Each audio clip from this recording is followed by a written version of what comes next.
Welcome to the Ad Nauseam podcast, where classical gourmands everywhere can finally get their fill. Join us for a delectable discussion of Greco-Roman civilization stretching from the Minoans and Mycenaeans through the Renaissance and right down to the present. And now, ladies and gentlemen, here are your hosts, Dr. David Noe and Dr. Jeff Winkle.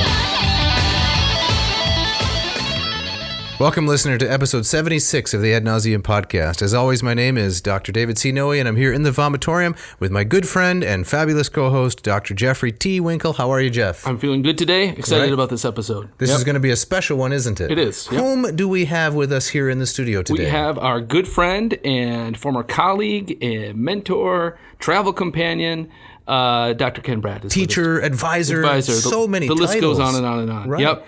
Now, Ken has been here before. He is, in fact, the first guest to make a repeat appearance. That's right. Yeah, exactly. And when was he here before? He was here, I think, last summer. Yes. Talking to us about the archaeology at Philippi. That's right. Yep. And a similar topic today. It's going to be on the catacombs around Rome. Yes. Yeah. Before we get into the weeds, let's do our shout out for today. Okay. Yep. I'll start that out. This Please. goes to Daniel Turnquist. Daniel says, Chyrita, Dave, and Jeff. This is the first, isn't it, Jeff? The first Chyrita? The first one we've gotten. That's right. Yeah. So much appreciated. Yeah, and it came just in the nick of time. Today. We use a little bit of Greek here. And chropeophthalmou. Ooh, the blink of an eye. Nice. Daniel says, I'm a senior majoring in computer science at the University of Minnesota. We got to stop right there. Why do we allow computer scientists? But I know, it's breaking the code. Keep reading. I think this is where it gets good. He said, I minored in ancient Greek at the University of Minnesota. I first came across the podcast on the Classics subreddit under a post asking for good classics podcasts where, for some reason, listen to that, sarcasm, Ad Nauseam was mentioned. I like the tone. The tone, yeah. He says, I've been consuming this thing for about 3 months and I've managed to choke down every single episode. Okay, he's onto it. Yeah, so make of that what you will, he says. You want to continue? Yeah, so he wants to give a shout out of his own within his own shout out to his excellent Greek professors. He'd like to thank Anthony Thomas, Douglas Olson, and Nita Crevens for enabling me to enjoy some of the finest literature out there and for giving me a lot of background to better enjoy this very podcast. Oh yeah, that's nice. It's nice when professors get appreciated. It is, and I admire these people out there that do they kind of have the two side. They choose to major in. You got the scientists, you got your more techie, kind of black and white major, and then they balance it out with something in the humanities. I think that's really admirable. There's a famous economist, Nicholas Nassim Taleb. He wrote Skin in the Game and Black Swan and those kinds of books. He says everyone should do something old and useless. We've got that covered, right? Yes, that's our sweet spot. Yeah, and something new and useful. I think that's really good advice. It is very good advice. And that's what Daniel's doing. I like that. He also included both a PS and a PPS. Are we gonna, it's getting a little long, Daniel. Well, we'll just cover the PS. All right. He says, I may just join the Lingua Latina per se Illustrata class once my university studies are done. This whole podcast, I've been thinking, man, this Moss method thing sounds great, but I've already completed my minor. That's my Daniel voice. What I really want is to get my Latin off the ground, and it seems that my prayers have not gone unheard. All right, well, he needs to change the may just to definitely will. Absolutely. Right. Yeah, sounds great. Well, thank you, Daniel, for writing it. He also gave us some really nice suggestions for episodes that he'd like to hear. He did. You think we'll ever cover those, or we'll just take them in and keep them down? He requested one on Lucian, so this is my guy. Samosata, right? Yeah, a true. He wants us to do a true story. So some of that, early science fiction stuff. It's great. Okay. It's a great idea. Thank you, Daniel. Thank you so much. Right. So, Dave, we're talking about the catacombs today. Yes, we are. And we brought in Ken, who's our expert on kind of all things archaeological. That's right. Particularly when it comes to kind of the history of early Christianity. Yes, material culture. He knows it, from vases to statues to chores, the whole 9 yards. Yep. He's the go-to guy. Yeah. So you have the opening quote this week, right? I do. It's kind of off our usual beaten track. Usually we have something from an academic journal or a book chapter on some expert, and so I was looking around in my own books and not finding anything that I liked, and so I did some searching, and I found this bleak poem. It's quite bleak. It is quite bleak, and I don't know anything about the poet or the background, but I found this poem by a certain John Weinberg, who wrote in 1987. This is the short poem called "The Catacombs of San Callisto," and it goes like this: Who then lives in the sandstone, crammed between the spore of earth and air? No one here to sing your dead to sleep. And we were fooled, friend, to believe that dying was like treading the wind. Who then set the spark to the lightning bolt? allowed the slim aspen to tremble. Come, let's walk the stairs, past the axe scar at the back of the skull, past the pulse fluttering in your neck. The crows outside are outliving the branches. The world is cold and sad. It's not time yet to change clothes with the dead. They can feed themselves. Ooh. Yeah.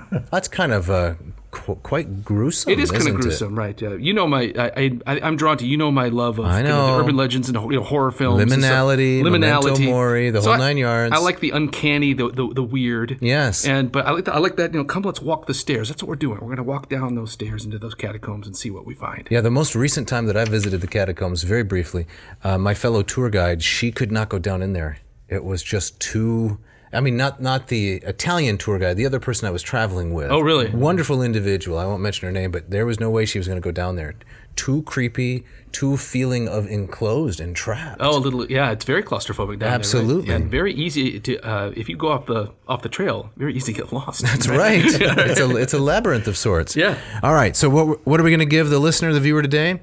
A direct look through the eyes of an expert at the construction, the history of the catacombs, the occupants of the catacombs, some of the early art and the meaning, and a little bit, I think, from the situation and the circumstances of them today, right? Yes. Yeah. Okay, so let's get right into it. All right, so we're going to look at, we'll see how this goes, but we hope to look at two specific sets of catacombs, the St. Callisto and St. Sebastian.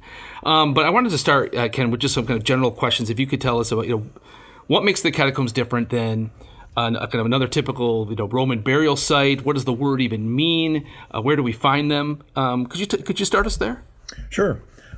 They're found in a lot of places, including Paris and so on. But if we think just of Rome, these are burial grounds underground, outside the city walls, because it was illegal for the Romans to bury within the walls during the classical period. The term itself, catacombs, comes from the Greek for near the hollows or the pits.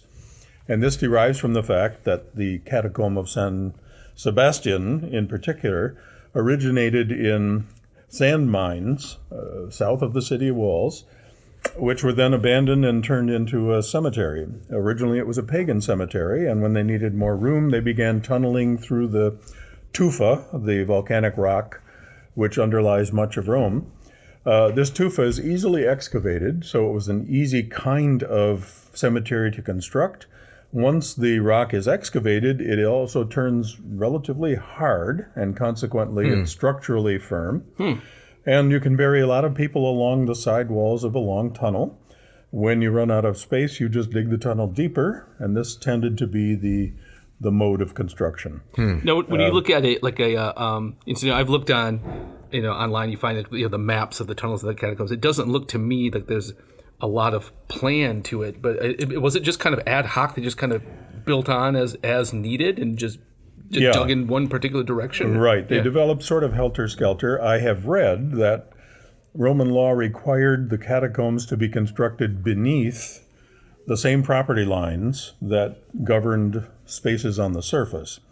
And there are, in fact, records of deeds and ownership for underground cemeteries. So within certain limits, they could move off in various directions. And of course, you could also go deeper.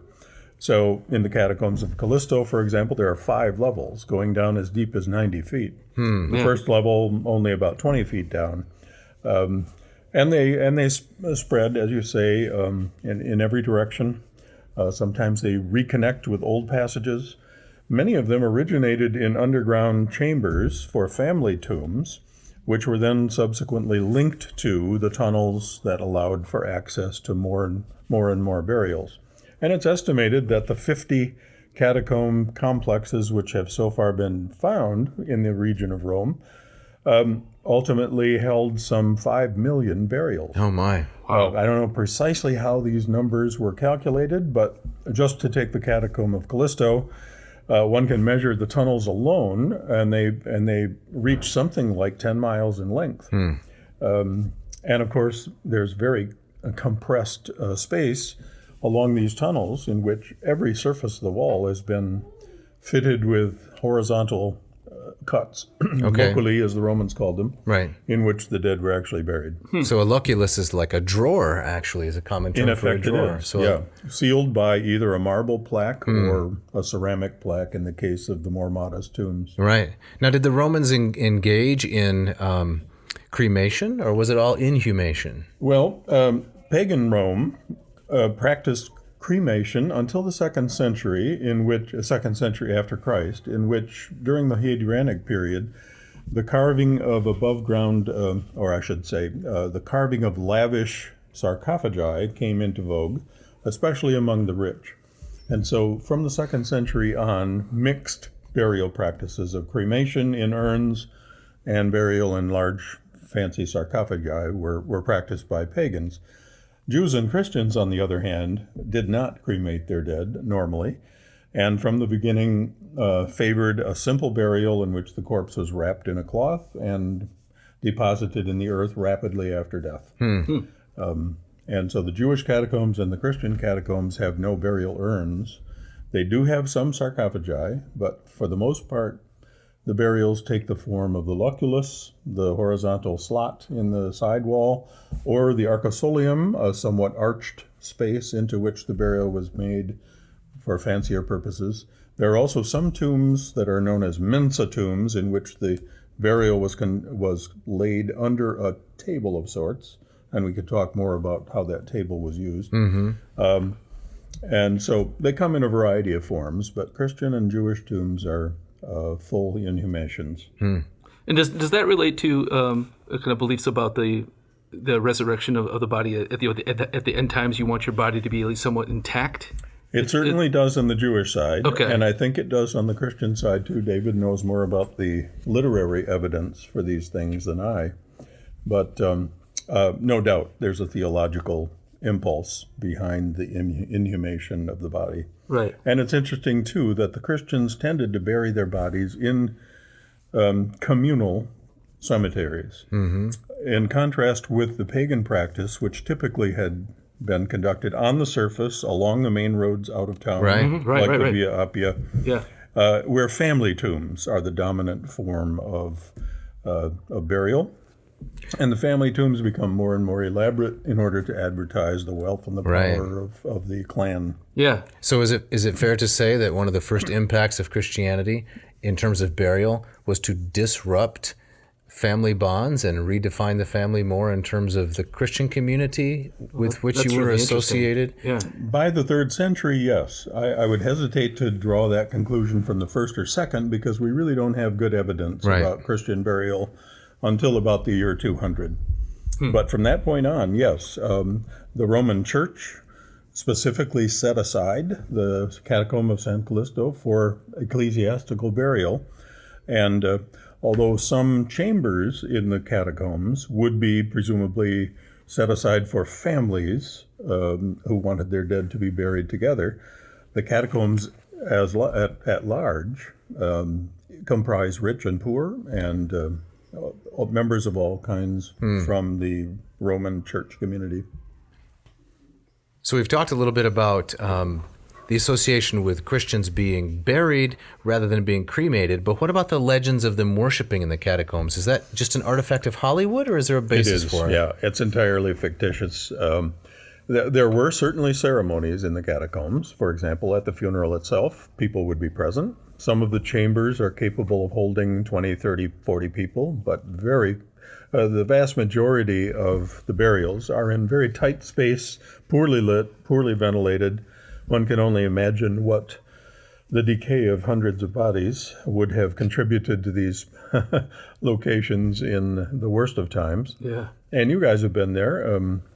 This is not a suitable atmosphere for any kind of crowd to gather, much less in worship. Right. You can't have a cookie and a cup of coffee after the service down there. No, although this gets me back to those tables. Many of the chambers that were large enough to accommodate 15, 20 people have tables in them. And the general interpretation of these architectural forms is that families would gather on anniversaries of the dead to celebrate a ceremony. Some people think it was the ceremony known as the refrigerium, the refreshment feast, in which food would be shared with the dead, symbolically. Like a Jell-O salad, maybe, with some grapes suspended in between? We mustn't go there, David. It reminds me a lot of like the Mexican Day of the Dead. You put out a feast for your dead Ancestor relatives, worship, of course, was a common practice in the course. pagan world, and Christians were not resistant to carrying over some of those traditions even into their practice. Yeah, my sense is that a lot of those legends of persecution come from like the novels and the films like Ben Hur, right? Quo Vadis. Quo Vadis. Like even in the novel Ben Hur, Judah Ben Hur and his wife are said to have established the Catacombs of San Callisto. Right. So, and there's a scene in there in which I think Peter is preaching to a crowd of what looks like 150 people, beautifully lit. Yes, it's true. Yes, exactly. Inside the catacombs. Inside the catacombs. Well, it's funny, when I teach in class, I talk about Nero, and I ask students, do you know anything about Nero? And one of the things I'll still hear is he goes, "Oh, he's the guy who threw the Christians to the lions in the Colosseum, which of course was built long after his death." Right. Yeah. Right. And so these legends are still have they're alive. a foothold. Yeah. And the catacombs, going back to that myth about Judah Ben Hur founding them, were not founded in the 1st century. Right. The very earliest cemeteries may date to that period, but the catacombs themselves date largely to the 3rd and 4th. So the heyday of their construction was in the 3rd and 4th centuries. At a time. Go ahead. At a time when, at least under Constantine, it was safe to be a Christian. Yes. Right. And the churches were developing above ground with perfect security. Do you happen to know in terms of like cremation versus inhumation, if that flip comes for the emperors too? Because I know Trajan was cremated, Hadrian was cremated, but I confess I don't know anything about the burial of Constantine. Was he? Constantine was buried intact. He was, and his family, and the sarcophagi, which are porphyry, are now in the Vatican Museum. The one with the military scene on it was used for his mother, Helena, but was, most scholars believe, created for Constantine himself. Oh, okay. He was buried in Constantinople, of course. Right. In a circular shrine, which no longer exists, surrounded by cenotaphs for the 11 apostles, the 12 apostles. And Constantine in the center, like the 13th. He's the 5th beetle. Yeah. The successor of the disciples. Wasn't or isn't his mother buried in that church near the Capitoline Hill? Yeah, Santa Elena. Yeah. Uh-huh. Okay. And his daughter, Constantia as she was known then, her tomb is fully preserved with another porphyry sarcophagus, very beautiful, with vine tendrils on its external. But Constantine's tomb is lost? Constantine's sarcophagus may survive in the one that was used for his mother. Okay. But yes, his tomb is lost. His body's lost, yeah, okay. The site on which the Holy Apostles once stood in Istanbul is now dominated by one of the great mosques. Okay, right. So to change directions a little bit, you were saying earlier as many as 5 million individuals may have been buried. This is the calculation, but where did all of the bodies go? Well, some of them are still there, decayed, of course. The bones are still in many of the tombs, and those who have walked through a lot of the corridors will have seen skulls and femurs and the like. But the main answer is that the popes first removed most of these relics to urban churches in the 6th and 7th centuries, starting with the martyrs. When the cult of the martyrs began to flourish in the late 4th and 5th century, the relics of the martyrs were transported into urban churches. Often churches were built on the sites of these tombs as well. And so a lot of translation occurred. The relics were taken from the catacombs into the city. In fact, probably the biggest repository of remains is beneath the floor of the Pantheon. Wagon loads of bodies were emptied from the catacombs and brought into the city when the Pantheon was converted into the Church of the Martyrs, which is how it got its name. So the floor was removed, pieces of the floor were removed, and the bones were established there and then covered back up. And another church, Santa Prasseda, which is near Santa Maggiore, is also the repository of thousands of burials from the catacombs. There was in the late 8th and early 9th century, there were threats from Gothic and Lombard invaders which prompted the popes to move a lot of bones inside the city walls, in part for reasons of security. And so the long answer is that the bodies are, to some degree, preserved, but they've been relocated. And then, of course, we have to remember that pilgrims swarmed into Rome during these centuries and made off with pieces of the remains as far as possible. Yes, everyone got a piece of the Apostle Peter, presumably. Well, even some of these relics were, of course, they were divided up too, right? So you have some churches have like the finger of so and so, right? Right. Yeah. So the heads of Peter and Paul, for example, are allegedly in San Giovanni in Lateran, the St. John in Lateran. That's right. Others of their remains presumably are in the churches which bear their names. St. Paul outside the walls, right? Yeah. And the Vatican. Right. All right, so let's turn to our first set of specific catacombs. Let's talk about the catacombs of San Callisto. But before we dive into that, just curious, Ken, do you have a favorite catacombs that you've been to? Well, I have a couple of favorites because of the circumstances in which I first visited them. Okay. But I love them all. I love Santa Priscilla catacombs because it's the one where you get tour guides who are nuns. Oh. All the others are priests. And do you find the nuns more the nuns knowledgeable, more really, pleasant? I find them very cheerful. Okay. And I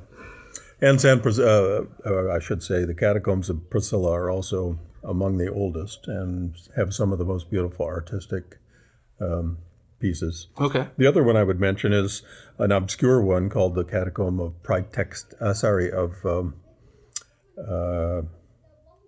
now I'm forgetting. That's okay. Pancratius, which is on the Janiculum, not too far from the Vatican. And I discovered it by accident. It was perfectly open, no tours. You just wander into it from the church of the same name. And it had tombs that were wide open with bodies still in them in some cases, or remains. And so it was those occasions that just made those favorites for me. Right. Gotcha. Right. Of the two we're talking about today, do you have one that you prefer? Yeah, San Callisto, of course, is much bigger and much richer. San Sebastiano has a tour that's very limited, so you only get about 15 minutes in the catacomb, and you don't see some of the key things that you would like to see. Right. Whereas San Callisto has tours that go, depending on the season of the year, long or short tours that go into many different areas of the complex. Gotcha. So this one, Callisto, named after Pope Calixtus the First. Right. 3rd century, so 280s, something like that? 217. 217. Early 3rd century. Early. Okay. Well, he was a deacon at the time. He was assigned to organize and administer this cemetery on behalf of Pope Zephyrinus, who was in office at that time. And by the way, the word pope doesn't come into use until the 4th century, so I guess to be precise, we should call him bishop. Yeah, episcopus. Bishop. Right. At any rate, it's named for him. He became the pope later, the Bishop of Rome, and he suffered martyrdom as well. Ironically, he's not even buried in his own catacomb. But the complex is named for him. Okay. Under whom did he die? He died in... you mean under which emperor? Under which emperor, yeah. It was one of those 25 emperors who ruled between. Yeah. Oh. Probably Valerius. 225 and 217. No, it was earlier than that. I think it was probably Balbinus or Maximinus Thrax or one of those guys who ruled for about a year before being assassinated. Yeah. Right. So this one is famous for the individuals that are buried there. Is that correct? Yes. 16 popes or bishops of Rome are allegedly buried there. 5 original epitaphs of bishops of Rome have been found in one chamber, the so-called Crypt of the Popes. And that became a nucleus developed by a 4th century pope named Damasus as a major center of pilgrimage. Okay. So Callisto is partly famous because it was the official cemetery of the Roman Church. And by the 4th century, it had been developed and elaborated in order to attract pilgrims specifically. The first stairway built into the catacombs was apparently constructed by Damasus, and it's the same one you climb down today when you visit. And we found there's a number of these like pilgrimage guides from the Middle Ages, right? That are kind of tell you kind of where to go and what to see, right? And that goes. I mean, we did an episode on necropolis under St. Peter's, the Scavi. Oh, good. And there's that even that quote from I think Gaius that says, you know, when you go there, make sure you stop at the Tropaeon of Peter and Paul. So that had been these sites as pilgrimages had been going on for quite some time, right? Yeah. And you can still see graffiti from hundreds of pilgrims on the stairways and corridors, especially in the area of the Crypt of the Popes, which was certainly one of the most popular zones for pilgrims to live, to visit. There was even a guide to the pilgrimage churches of Rome, I think 7 of them, and one could evade certain kinds of penance by visiting all 7 pilgrimage churches. Sure, right, yeah. That would be convenient. Well, it's that you see the similar kind of thing like with the Hajj, right? And it's by going through the stages of that pilgrimage, right? You have completed one of the necessary 5 pillars, right? You're well outside my area of expertise. So you're talking about Islam requirements. The Islamic Islam? pilgrimage, right? So Okay. you're, like if you're able to once in your life, you go to Mecca. And needless to say, it had tremendous economic impacts on Rome. The attraction of pilgrims, especially on years of Jubilee, added a great deal of funds to the papal treasury. Sure. And I think probably a lot of, and then like the relics themselves becomes big business, right? And to get a kind of a flood of forgeries and fakes. Wow, and this was before 3D printing, right? So you had to make up all this stuff on your own. Right. So how many of the relics do you think, I'm sure you can't give a percentage, but do archaeologists think that some of the relics that were passed off were actually from animals or bones from creatures, and maybe just any available scrap that would be appealing to to a pilgrim? I can't answer that question. Yeah. You're an academic. Speculate. I'm not a biologist or an osteologist. Okay. I'm sure that question has been studied. Yeah. There's this myth that there are enough pieces of the true cross to compose a whole forest. Right. To build Noah's Ark. Right. But and the same may very well be true of many of the relics. But places that got distinguished relics immediately became centers of pilgrimage. Right. And then centers of commerce as well, And commerce, you're saying. yeah. Well, to go to something that's a little more well secured, what are some of the early Christian symbols and images that populate these catacombs? Well, that's another reason for which San Callisto is famous. It has an immense range of these images, both in sculptural form on the tombstones that survive in marble, and especially in fresco. So many of the chambers were frescoed and then painted. The tombs were concealed behind a surface of plaster, and over the tomb were painted not only generic scenes that had been drawn from the Roman tradition, like, for example, the Good Shepherd figure, which is an ancient classical image, the dove, the garden in which the people are praying, the orant, the praying figure with the hands raised, and so on and so forth, but also explicitly biblical narrative scenes. And so in some of the oldest paintings of the San Callisto catacombs, the 5 chambers of the sacraments, as they're known, we have images of Jesus' baptism, of Moses striking the rock, especially of Jonah, 3 episodes of Jonah thrown overboard, Jonah cast out by the sea monster on land, and Jonah reclining under a gourd. All of these have a typological significance for the Christians, in which images of biblical stories, and especially Old Testament, which outnumber the New Testament scenes by about 4 to 1, I'm told, are meant to signify deliverance from peril. And in the context of the tomb, of course, deliverance from death. Right. So there's a kind of soteriological and symbolic significance to the imagery used in these tombs. The Christians did not avoid iconography. They were not like the later iconoclasts of the Orthodox tradition. They favored artistic representations, some of which had been drawn directly from the classical traditions.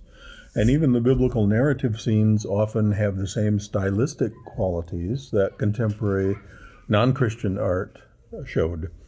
So one of the significances of San Callisto is that it is a repository of the earliest visible evidence of distinctively Christian art in these biblical narratives. And most of it is in fresco, but there are sculptural representations as well, very early sarcophagi, and especially relief sculpture on some of the epitaphs, the slabs that were used to seal the locally. So I've been thinking lately, and I'd like to be corrected here, the type or the motif of I think it's called the Boscophoros, is that right? The calf carrier, which is a common, I'm not sure I got that right, a common statue group where a man is shown carrying a calf on his shoulders? There's one at the Acropolis Museum in Athens, which is very famous, a 6th century BC man bringing a calf to sacrifice. More common is Hermes carrying a ram or a sheep in some cases. Were either of these adapted into a Christian context of the Savior, the shepherd carrying a lamb on his shoulders? So there are numerous Roman scenes where a man is carrying a lamb. In the Christian context, clearly, this very symbol carries a new meaning. Yes. So the Christians, in a sense, impute a new meaning to a number of conventional symbols. The dove might be another one. The anchor might be one. The fish might be one. The shell, the branch, the garden tree. Birds are often employed for in classical art, possibly to represent the soul or the spirit of the dead. And often these come from the Roman funerary tradition straight into the Christian tradition. But what's new, of course, is that they're juxtaposed with biblical narratives. Right. And the biblical narratives are rendered in a very summistic form. That is, only the basic elements are there. Someone who does not know the narrative would not recognize what a scene of a man with hands up and 2 lions next to him would represent. It's Daniel, obviously, right? So in the context of such imagery, the shepherd image comes to have a new meaning. A Christological meaning, because Jesus himself identifies as the good shepherd.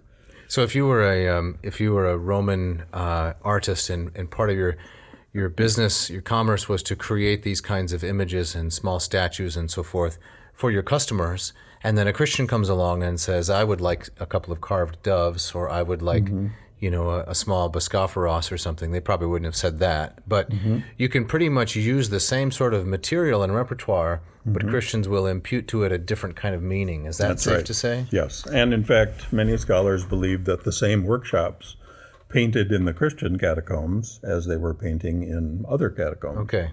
So that you often have, presumably, some pagan artists who are at work decorating Christian burials. And just to go back briefly to kind of these legends about early Christians, is there any truth of kind of the blending of Christian imagery with pagan imagery as a way of kind of like a secret code, right? As a way to kind of slip it past the censors, or very unlikely. Because the ownership of these spaces was publicly recorded and known to everyone.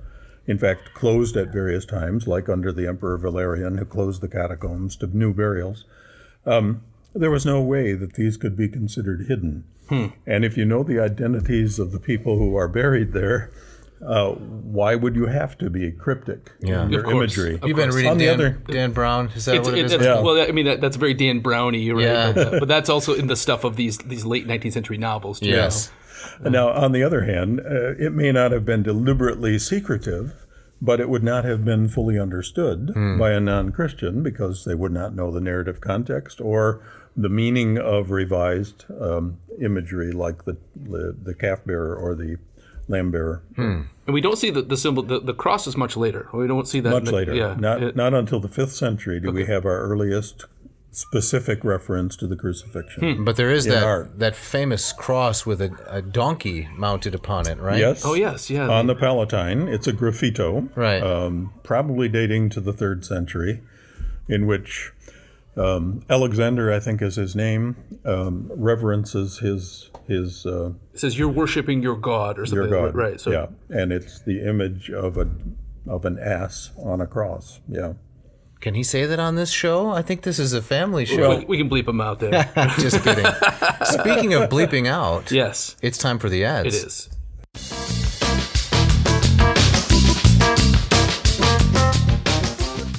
This episode of Ad Nauseam brought to you by Hackett Publishing. Hackett Publishing, this is their 50th year? 50th year. Yeah, the golden anniversary, just like the Gophers. Just the Gophers? The Golden Gophers of Minnesota. Oh, where Daniel comes from. We're going back to the shout-out. Yes, that's right. So where are their offices? Cambridge, Massachusetts? In Indianapolis, Indiana. Yes. They've been in the business of bringing affordable and approachable translations of the classics and many other corners of academia for all these many years.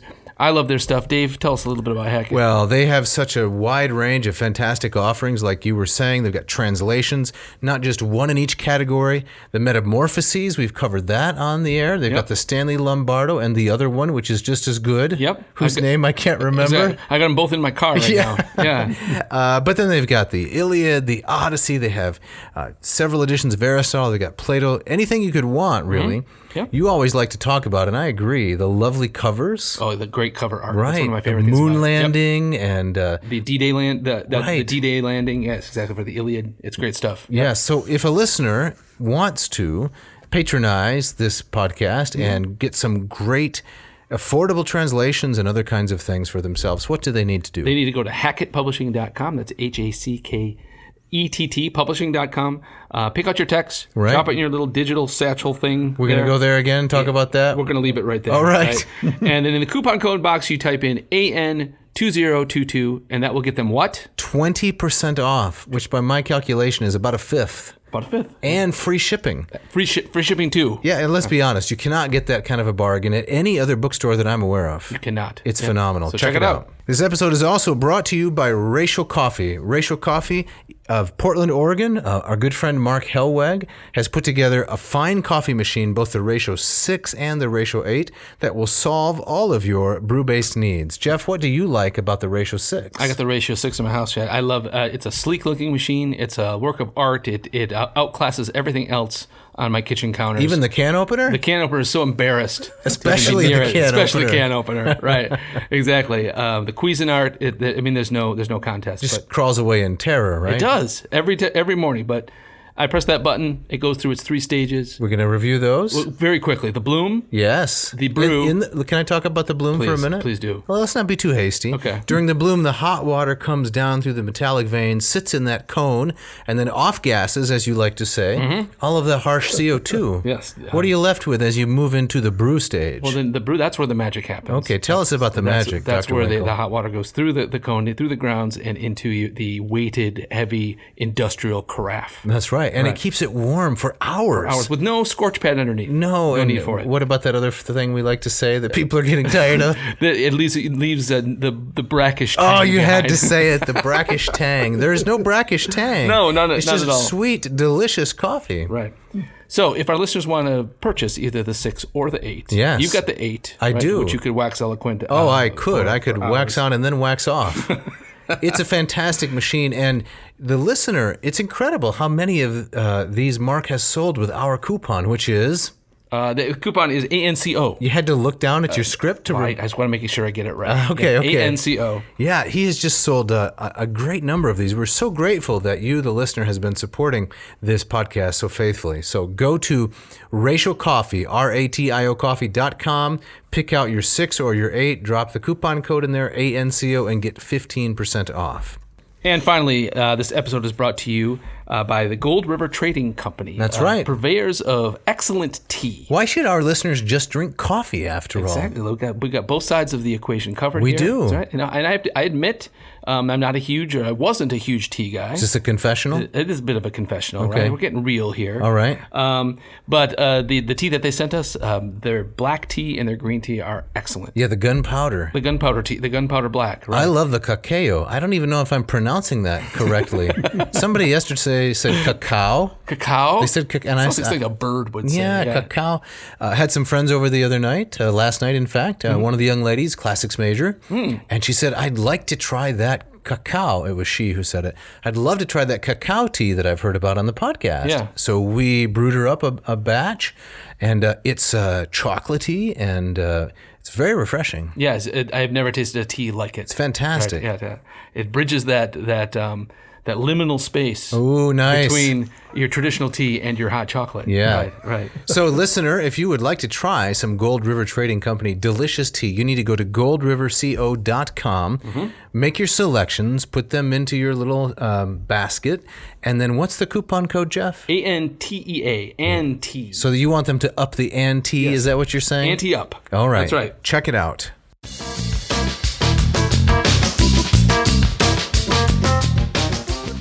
All right, now as we get back into it this afternoon, Ken, we're gonna change gears a little bit and move away from the catacomb of San Sebastian and San Callisto, and take a look at those of San Sebastian. Dave, before we do that, can I tell one story? Of course. About the catacombs of San Callisto. So I was in Rome for a summer study back in 2006, and my wife was with me.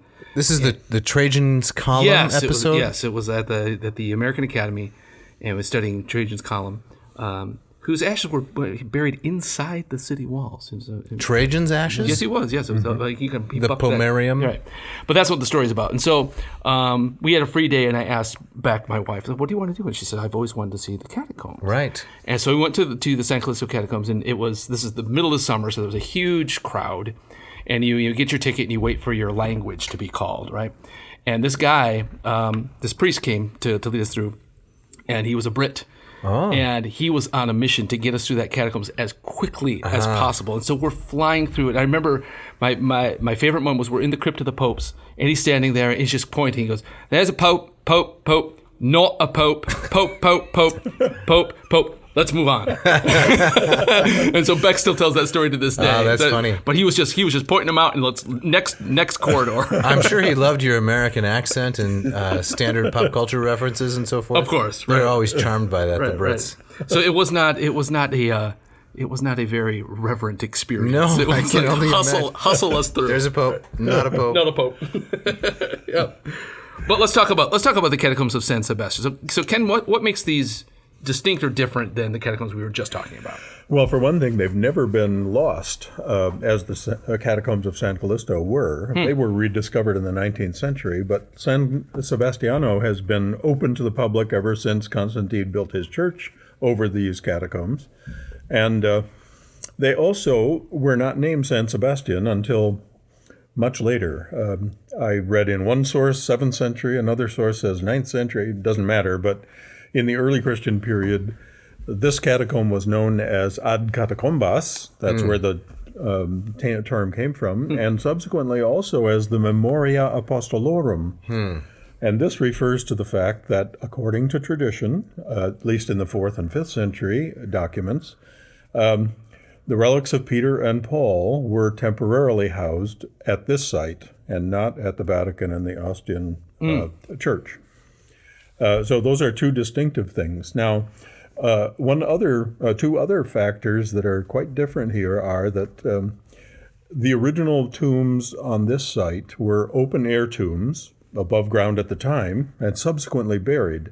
So beautifully preserved underneath the modern church, the more modern church, are 3 2nd century mausolea, which originated as pagan tombs and were converted for Christian use at a subsequent time, and then buried.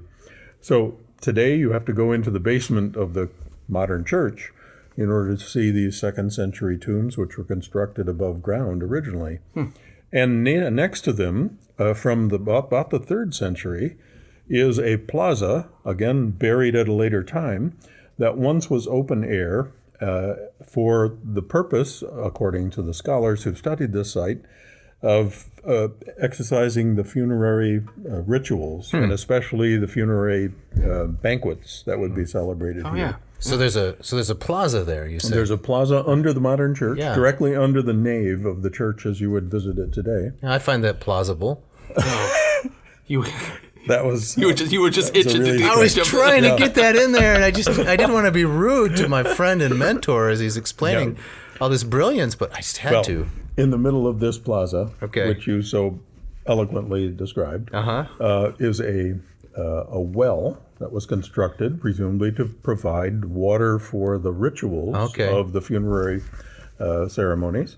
And adjacent to the plaza is something called the triclea, a architectural construction which the scholars describe as used for the purpose of these banquets, on the walls of which are over 600 graffiti naming Peter and Paul, largely naming Peter and Paul.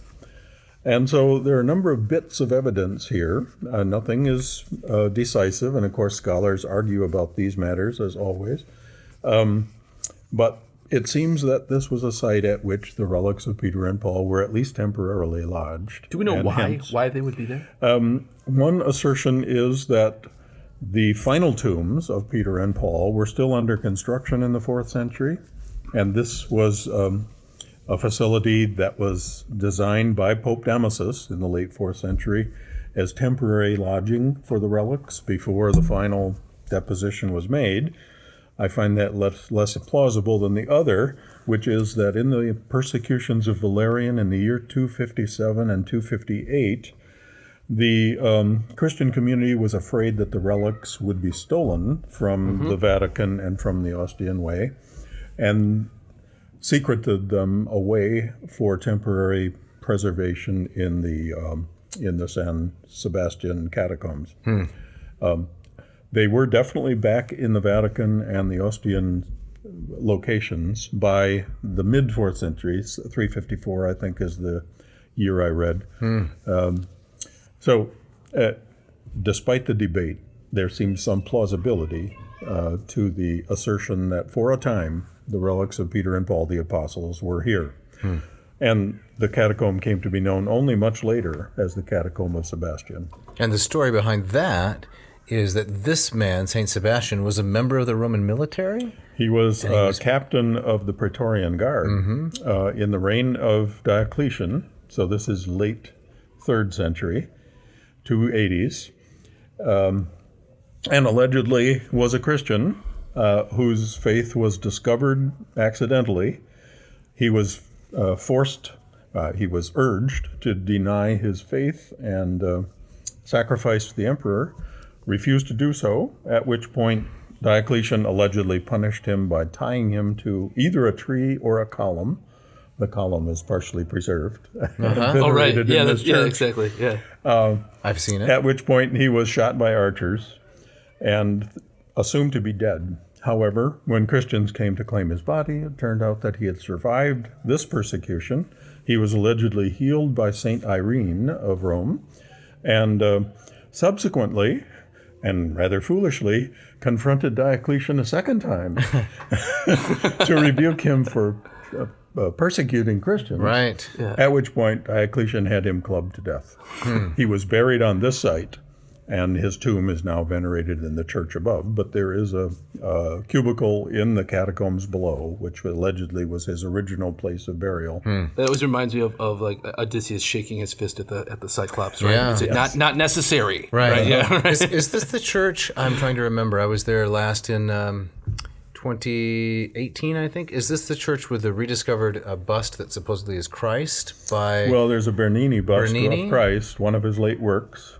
I don't know if it was rediscovered. Well, I mean to say that it was recently identified as probably Bernini, as Bernini's. Yeah, after that's a few quite centuries possible, yes. of uncertainty about who was the artist and what was it meant to represent. It's a spectacular portrait of Christ. Yeah. This is the same church. Right. And now the tomb of Sebastian is in that church on the left aisle, I think, as you come in, with a portion of the column to which he was allegedly tied. So, like many of the martyr stories, this has been elaborated over the centuries. Sure. Mm-hmm. Sebastian is one of the most commonly shown martyrdoms in Western art, painted repeatedly, partly because of the spectacular possibilities of a man full of arrows, Right. like a porcupine. Yes. Right. Yeah. Very interesting. So in the early iconography, is there exclusively pagan imagery? We've talked about this a little bit, but is the pagan imagery and the Christian imagery mixed pretty thoroughly? It is in these three mausolea because they originated as pagan tombs. Right. In fact, the inscription of the owner of the tomb is still intact on one of them, but they were modified for reuse by Christian burials. And so in one case, in the vault of the 2nd century mausoleum, there's a Gorgon head, an apotropaic image. But subsequently, in the very same tomb, in the 3rd century, Christians were buried in there, and so we have the ichthus inscribed in a graffito, the acronym for Jesus Christ, Son of God, Savior. Right. And we also have Christian frescoes on the walls of the same mausoleum. And in that sense, they are mixed. However, by the 3rd century, when Christians began extending these catacombs, almost exclusively Christian burials begin to appear in the 3rd century, and the pagans seem to have ceased to use this location. So we have 1st and 2nd pagan tombs in this area, but by the 3rd century, it's making a transition almost entirely to Christian use.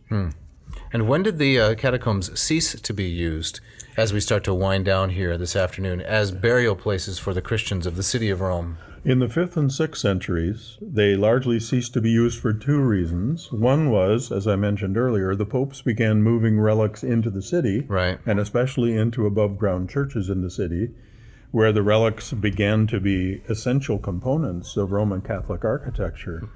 A proper Mass, for example, must be said on a table that has relics embedded in them. And so beginning in the 5th and 6th century, with the translation of all these relics into the city, the catacombs ceased to be of any use.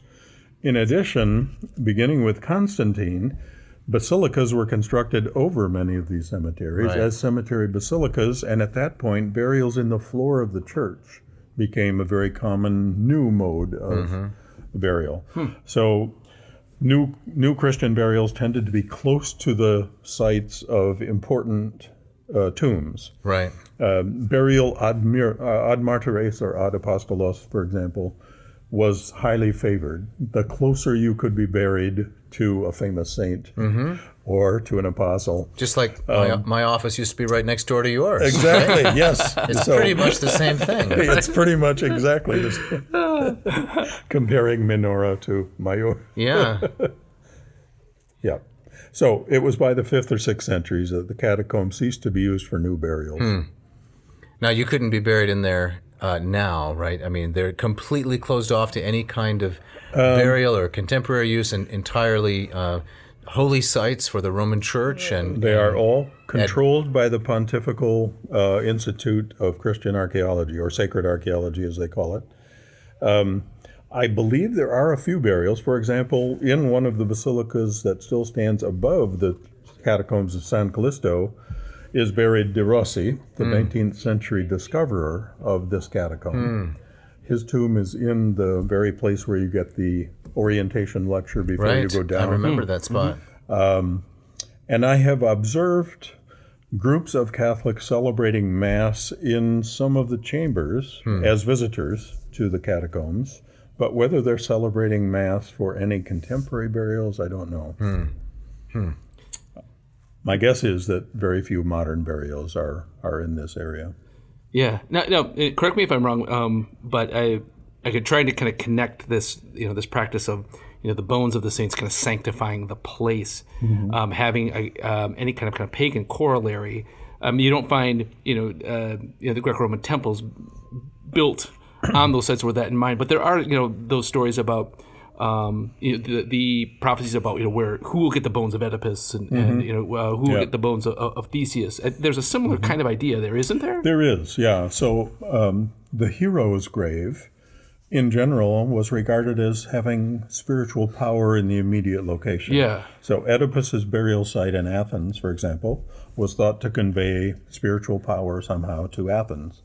And in the play Oedipus Colonus, right? Colonus, you have the relics of Oedipus deliberately being welcomed into Athens as having some potency. Right. Similarly, Cimon in the 5th century went all the way to the island of Skyros, excavated a gigantic skeleton, and brought it back to Athens as the bones of Theseus. Right. And probably a mastodon or something. Well, who knows what serious. it was. Really? That is one of the scientific explanations. That if a mastodon or a mammoth is found in situ, is that a good phrase there? Yes. All right. Very excellent. Thank you. Excellent Latin. It can resemble a human skeleton, and especially the mastodon's skull. this is not so much for Theseus, but for the Cyclops, right? There's a large hole right in the center of this circular disc-shaped skull where there may have been an eye, right? Cyclops, that's one of the theories. So shrines for heroes' burials certainly have importance in classical tradition. And the shrines of imperial burials, of course, have importance for the Roman world. Right. This is a little bit different, although the role of the saint and the cult of his relics bear some similarity to pagan rituals about physical remains of heroic figures. Right. Go ahead, Jeff. Yeah, I just wanted this is a little bit kind of off topic. I just wanted Ken's opinion on this. The history of relics and the myths of relics is something that fascinates me. Do you have an opinion on like the authenticity of the relics of Peter in the Vatican or the relics of Paul in outside the walls? Or we could say the head of St. Andrew, right, at Patras. Right. That we saw together. Yeah. Did you kiss the icon? No, I didn't. It was behind glass. You and I were there together. Actually, you can kiss the top of the reliquary. Maybe next time. Yeah. Okay. But if you were just to kind of give a quick hot take on that. I'm inclined to think that some of these places, some of these shrines, some of these monuments have a historical foundation. What you mentioned earlier, the Tropaia of Peter and Paul, especially the one at the Vatican, can be documented by Gaius, who is recorded in Eusebius as saying that such a monument existed by about the year 160. Yeah. It's not impossible that the memory of Christians for Peter's place of burial could have survived from 60 AD to 160 AD. This is not impossible at all. No. Yeah. And indeed, like the tradition claims, he was buried in a public cemetery, a cemetery of mixed pagan and Christian burials. His tomb was venerated at a very early stage. When excavations were done there, however, we've been to the Scavi together, and when excavations were done there in the 50s, all they found was 2 burials under the niche that was supposedly the marker of his grave, and neither of those burials was that of a 60-year-old person or a male. Subsequently, however, they did find in a repository in the left wall of this niche some fragments of bones that were attributed to an elderly male of heavy build. Yes, that's right. Yeah. And those relics have been displayed on occasion by Pope Benedict and more recently by Pope Francis. Yeah.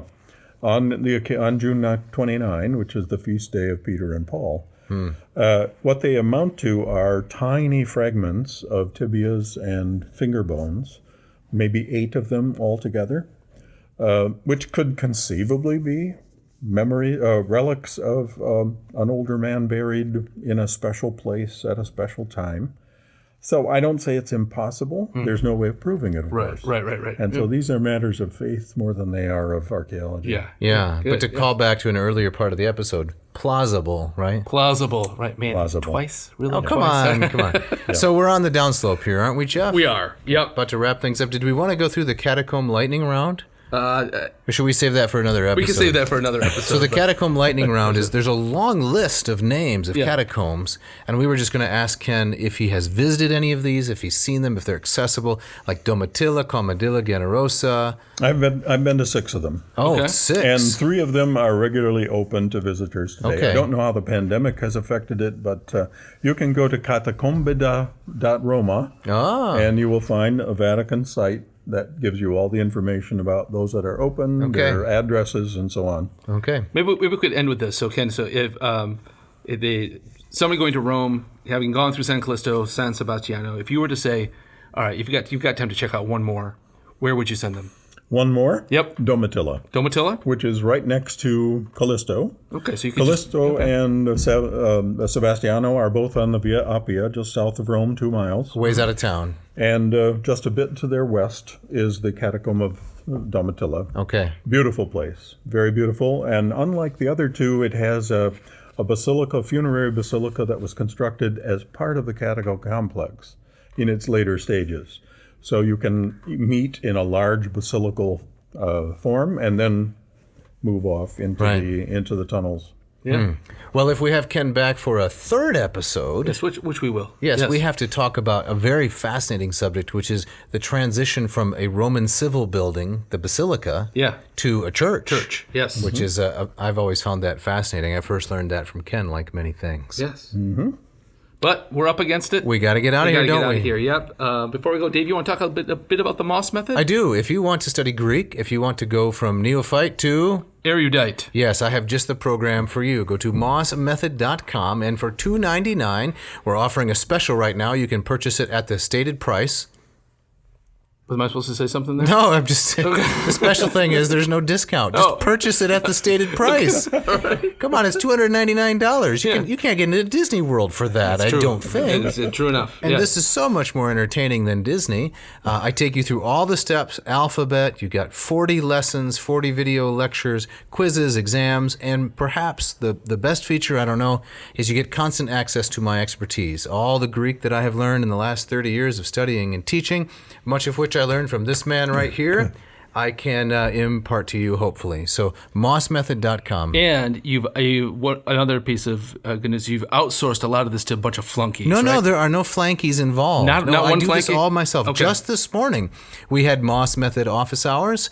We had a young man from New York. We had a very famous scholar from here in the state of Michigan join us. We had a young man from Alabama, and another individual. Boy, I'm going to regret forgetting this person.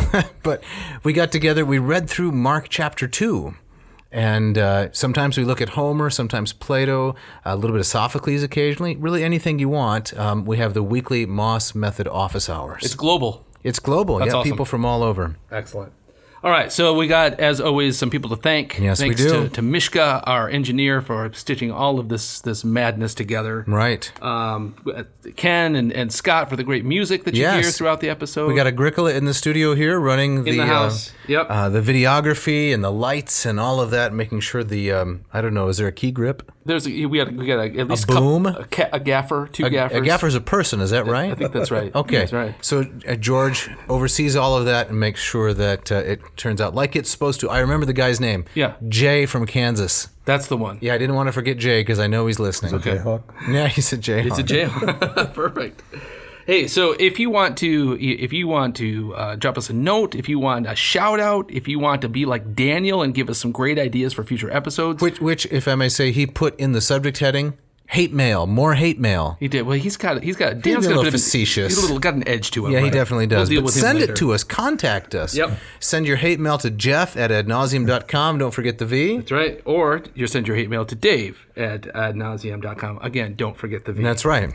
Dave, what are we doing next week? Next week, you ready? This is the first time you've heard this. Yes. We are going to cover a book by a very famous Renaissance scholar. Yes. A woman named Erica Rummel. Okay. And the book is Erasmus as a Translator of the Classics. Interesting. There's some absolute gems in there, and it should be quite interesting. So we're zipping forward in time. Yeah, we're going to go way ahead. We're going to skip from the 3rd century, 4th century AD, all the way up into the 16th, and take a good look at Erasmus and the Renaissance. Excellent. And Dave, you have our gustatory parting shot today. I do. This comes from the famous 19th century French author Victor Hugo, a man who read the classics as a child.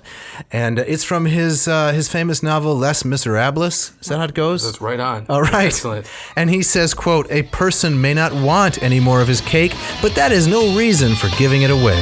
Words to live by. Thanks for listening. Thanks.